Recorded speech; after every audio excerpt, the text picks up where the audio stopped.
this is kind of the first thing. So I'm kind of doing questions and answers with guys across kind of fitness, bands, influencers, etc. So this is kind of the first one. So you're my puppet. Sorry, Aust.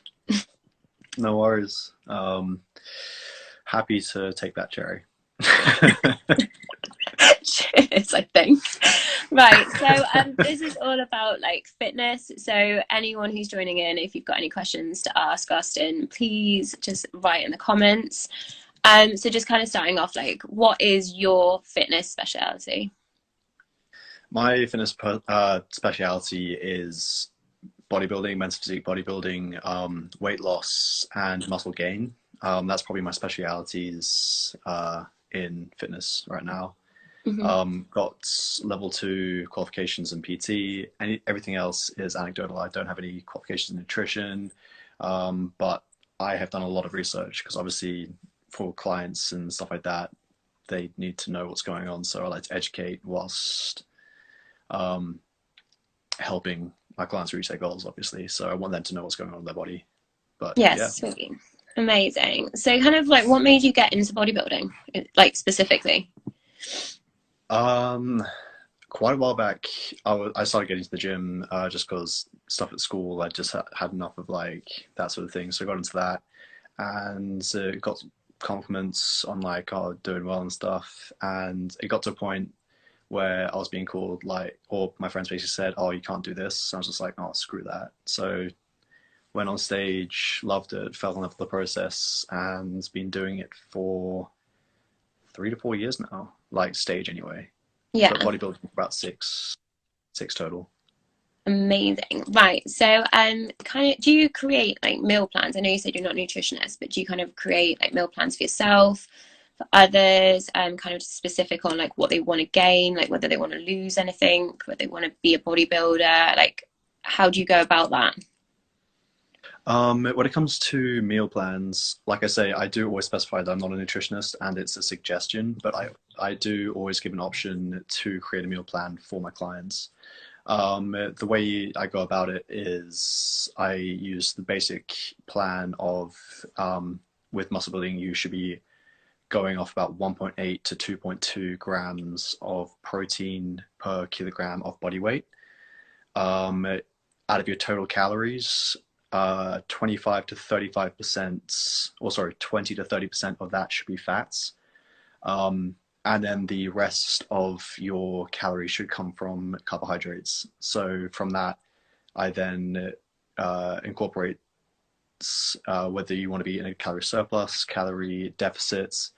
So yeah, the carbohydrates are the major sort of changing field for the people who want to have different goals, if they want to bulk, if they want to cut.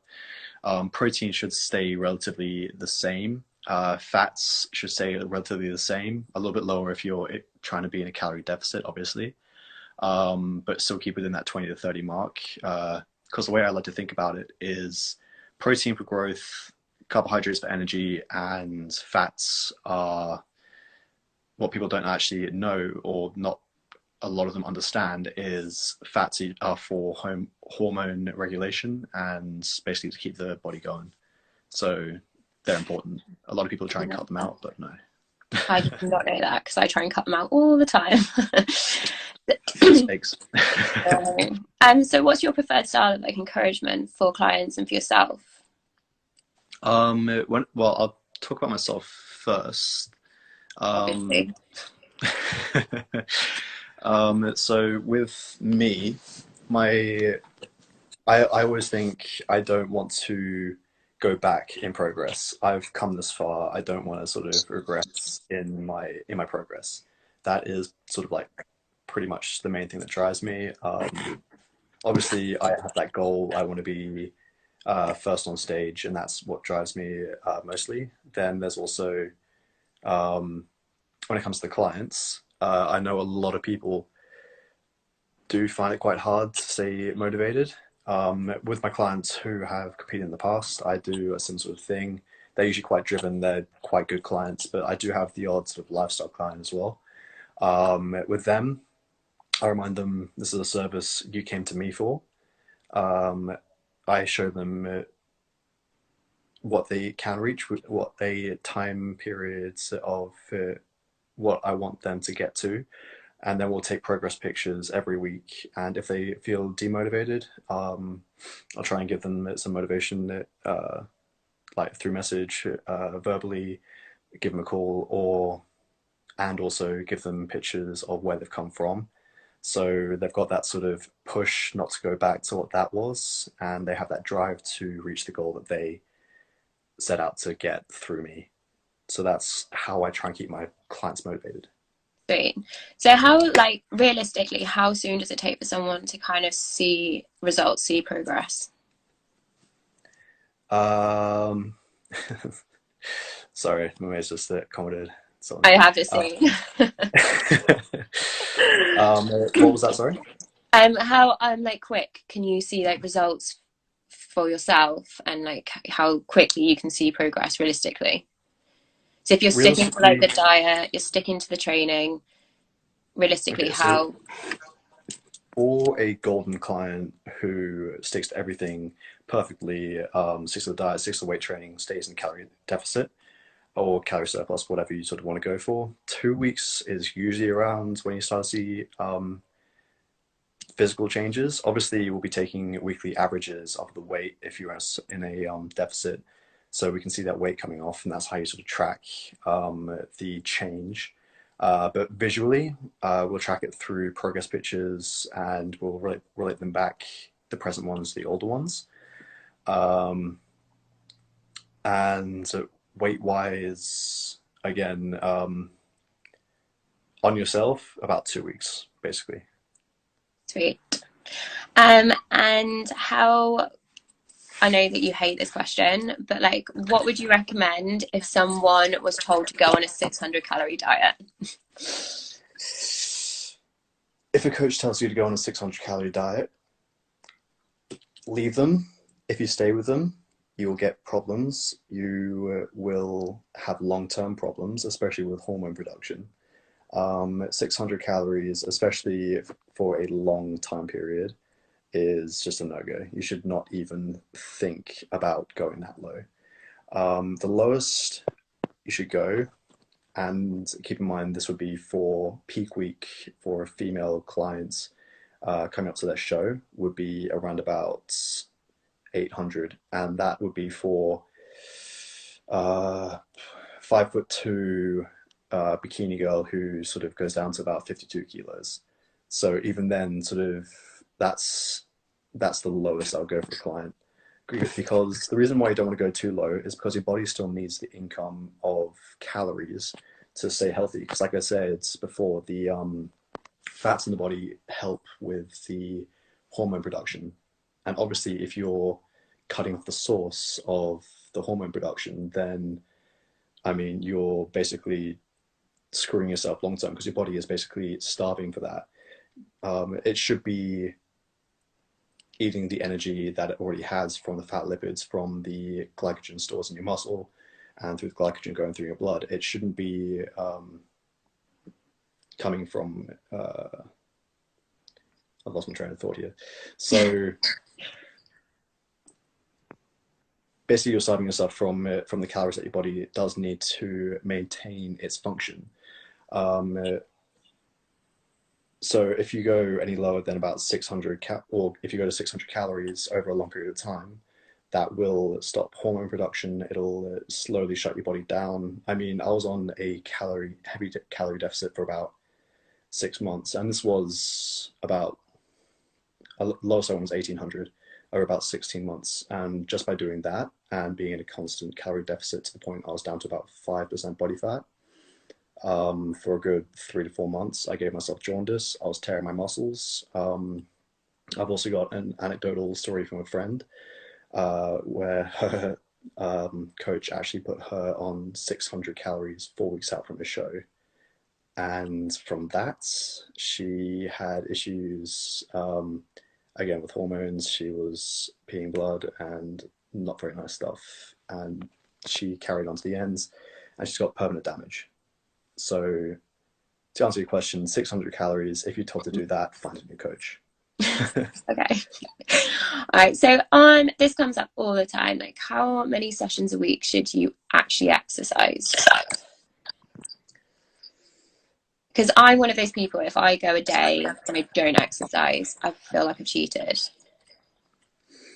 At the end of the day, it comes to a your calories in versus calories out, right? So if you work out sort of on a weekly average, how much you're going to eat compared to how much you're going to train, I'll probably say stay active almost every day. At least try and go out for half an hour to an hour of exercise a day. But if you're going to train or if you want to try and do some higher level activity, I'll probably say uh, lower levels 3 to 4, higher levels if you're training for a show, anywhere upwards from 5 to 7 times a week, upwards. Um, I know for myself, getting ready for a show, I was training about 12 times a week. So twice a day, or 7 days a week, twice a day for 5 days. Mm. Um, but again, that's like peak performance. But for the average person, I'll probably say about 3 to 4 times a week. And then obviously, healthy diet. Uh, yeah, that's that. I'll probably say 3 to 4 days a week whilst keeping your diet healthy, clean food. Obviously, you can binge sometimes have some bad food here and there. Like even I have pizza. I've got like sweet wrappers down the side of my bed right now, just because like we all have cravings sometimes. But yeah, 3 to 4 times. I'll probably say. Amazing. And how would you recommend to someone looking to like loosen? So, say for instance, someone's gone on a massive weight loss, they've lost loads and loads of weight, but there's like that stubborn excess fat, that's like loosened skin. Like, how do you recommend losing that? Because a lot of people go straight to it's got to be surgery, but there's kind of other things like naturally that you can do. So, how would you kind of recommend that? It depends what stage of life you're at. If you're older and you've lost all this weight at sort of an older stage, sort of 40s, 50s plus, it's going to be quite hard to get rid of that excess skin because when we're younger, we have a chemical underneath our skin. I can't remember the name of it off the top of my head, but it is produced in quite high amounts, which is why when we're younger, we've got quite tight skin. It's readily like it's we don't have wrinkles, and when we get older, there's less of that chemical. Hence why we get wrinkles, why we start things start to sag, all that sort of stuff. But when you're younger, just keep training. Your body is amazing. It'll reduce a lot. Obviously, if it's a massive weight gain, weight loss, that loose skin will be quite hard to lose. But your body should, when you're in a younger state of life, it should help reduce that excess skin quite a lot. But that's quite hard to do naturally, especially from a massive change. Mm-hmm. But over time, it will tighten Yeah. because your body will produce this chemical. Amazing. And how do you decrease your body fat? Quite simply put, be in a calorie deficit. So that basically means burn more calories than you're inputting. So how it works is basically when you eat food, the excess of that will be broken down into glycogen. Glycogen goes through the blood and then gets stored in the fat lipids for when you're in a surplus anyway. So when you want to lose fat, you want to basically stop that excess of calories coming in, stop the buildup of the fat lipids, and want that stored energy to be used. So initially, all the glycogen will be used from your muscle tissue. There's a very small amount of glycogen stored in the muscle. Then it'll be generally used from the glycogen that you've immediately had, that's in your blood system from the meals of that day. And then your body will start using the glycogen stores in the fat lipids and start breaking down the fat to obviously fuel yourself. So simply put, be in a calorie deficit for a long period of time. Not too much. I'll probably say about 500 calories. And remember, you're not going to see stuff overnight. You're, like we said earlier, it's going to be probably 2 weeks until you start seeing some actual results. And that's for if you're fully dedicated, like with your nutrition, good foods, because a lot of things can change that. I mean, even sodium and carbohydrates, some of those sources can cause you to store a lot more water. So if you look at your scales, if you look at the scales every day and you're up a little bit one day, don't worry about that. Work on a weekly average. And if you're in a calorie deficit and your weekly average is going down, then it is working. Just keep doing what you're doing. Awesome. And last but not least, but like with obviously everyone's in isolation and everyone's in quarantine, like luckily I've been lucky enough to have certain amount of equipment. However, obviously there's a lot of people that don't have equipment, i.e. you. And obviously the gyms are shut. So kind of what do you recommend? I know like a lot of people, Josh, I've just seen him say like surfing and stuff, if you are allowed to surf, but there's a lot of countries which are even banning that. So kind of what would you recommend? When outside activity, because most countries at the moment, I'm just going to do generalize them when it was fully locked down over here. Um, when you can do the one walk a day, I would say try and utilize that. Go for a long walk. Try and get your steps about like 10,000 ish. But when it comes to home training, obviously there's a lot of body weight stuff that you can do. But the bare minimum, if you want to try and do some resistance work, is try and purchase some resistance bands just through Amazon. I, for the first month of quarantine, literally had two bands and a what's it called, a mop pole. Like I took the head off the mop and I was literally using that.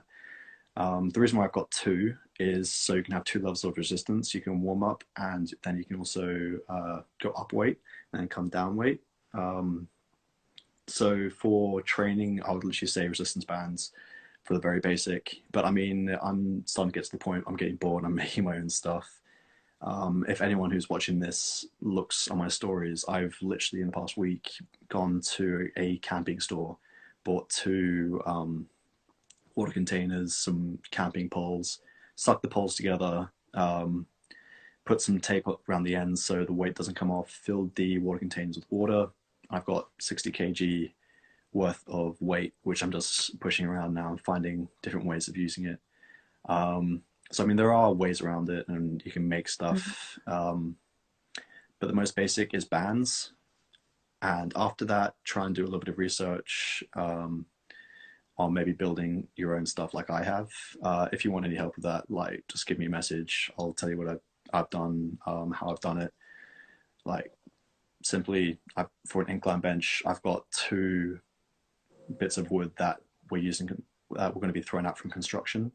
Landed up against a chair, put the chair against a wall. I'm sitting on the floor and I've just put the weight up to a chest press position. I've got an incline bench press. So just little things like that you can do. Yeah. But yeah. See, yeah, I'm just actually sticking to grit and my CrossFit WODs at the moment, which is kind of. I know a lot of people like have a bad rap about CrossFit. Like, what do you think about it? No. CrossFit has its place. I mean, if you have got good form and know what you're doing in CrossFit is actually one of the best ways of losing weight, purely because it incorporates such large amounts of your muscle tissue, muscle fibers. Some movements can work upwards of about 60-70%. So heavy and sort of a lot of compound movement. As long as you're doing it safely, I've got no issue with it. Obviously, you see some people just throwing weight around. That's where injuries can happen, and that's where the bad rep of CrossFits come from. But for people wanting to lose weight, CrossFit is a really good way to go because compound lifting is the best way of burning calories sort of quite fast because it brings the heart rate up. It utilizes a lot of the glycogen in the generalized muscle in your generalized muscle. Um, so with a snatch, for instance, you'll be using your legs, your back, pretty much everything that you have. Whilst with, say, a bench press, you are incorporating maybe your arms, shoulders, and chest. So obviously, with a snatch and CrossFit movements, you are using more energy for a simple movement. So it has its place, definitely. Just depends what your goal is. Sweet. Um, Now, because I've asked kind of all the questions I wanted to ask, but I didn't know if anyone in kind of who's viewing wanted to ask any in particular questions. I see someone's put traitor. I'm assuming that's your mate. Yeah, that's best mate back in the UK. Wow. I don't worry, I'd still do bodybuilding, mate, and powerlifting that I tried to do, but Have you got any kind of once obviously this is all kind of lockdowns are over, have you got any shows kind of going on or like lined up, and kind of where are you at the moment in your kind of fitness? right now, I mean, the plan had this year has worked out really well because I wasn't planning to compete this year. I was planning to bulk this year, get bigger for next year that I'm on stage. So ideally, I want to do two shows next year, season A and season B. So earlier on in the year and later on in the year, and see how that goes. But yeah, I need to get bigger. I need to take the time to actually grow. So that was my biggest downfall when it came to competing last year, because there was one show, especially, was it Birmingham? I was on stage. I mean, all the guys were in incredible condition, but I mean, I just didn't have the size, and they had much larger muscle bellies. I was the tallest one there, which also made me stand out. But the major thing that made me stand out is I just didn't have muscle mass. So I need to take the time to build up, get better for next year. And next year I plan to compete. So 2021 Your year. is my year. Sweet. No worries. Apparently, what's your max snatch? Actually, I don't actually snatch. I've never tried it properly. I mean, just like up to the shoulders, I've done 100 kilos just to get sort of weight to the squat rack. But I haven't actually done a proper snatch, so I couldn't tell you my 1 rep snatch. Okay. Well, if you want to leave it there, we'll probably have loads more questions. So if anyone does have any questions, obviously it will be on my story. It will also be on Austen's story. Just obviously message us, and we will get back with you with all the answers. Awesome. Cheers, dude. Yeah, cheers for having me. No worries. Yeah, I'll let you go to sleep now. I feel pretty early. I'll be up till 2. Sweet. Well, it was lovely speaking with you, and I'll speak to you soon. Awesome. Speak to you later. Cheers. See you later. Bye.